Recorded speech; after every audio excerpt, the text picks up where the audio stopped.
We know there are other companies out there that have tried to copy our device by cutting corners in order to sell you mock laser caps.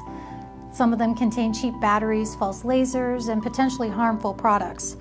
And that is why we understand the importance of U.S. quality and support. We use laser-only technology because there are no clinical trials that prove LEDs on their own are effective in treating hair loss.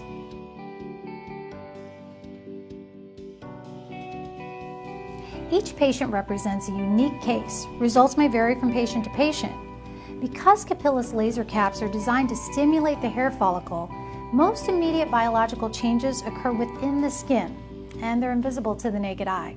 The following is a general guideline of what to expect in your hair restoration journey. 0 to 3 months. The first thing you may or may not notice is an increase in shedding. If this is the case, don't worry. Initial hair shedding is actually a sign that the treatment is working. It's indicating that new anagen hairs are pushing out the older hairs to make way for healthy new shafts of hair.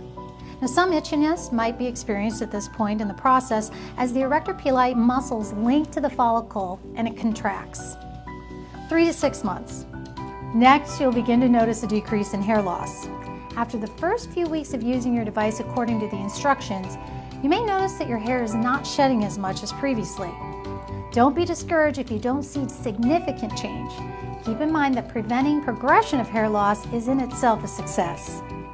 You may notice that your hair is slightly fuller in the areas that you had noticed thinning. At 12 months, now this is the time to evaluate the results of laser therapy.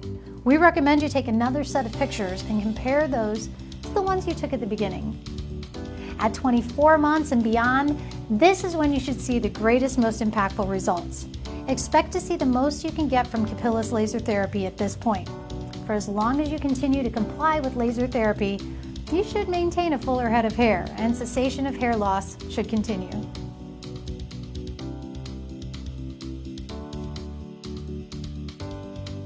But just as light makes plants grow, it helps hair regrow. Low-level laser therapy is based on the biological effects of photobiomodulation in a living organism, and it's been shown to be effective in stimulating and energizing the cells within the hair follicle. Hair loss in androgenetic alopecia occurs through the process of miniaturization, where hair follicles that were formerly producing healthy hairs begin to produce thinner, shorter, more brittle hairs with weaker shafts until they eventually die and cease to produce hair permanently. Capillus laser therapy reverses the natural process of miniaturization on viable follicles, stimulating and energizing the cells within the hair follicle, renewing the follicle for thicker, healthier hair.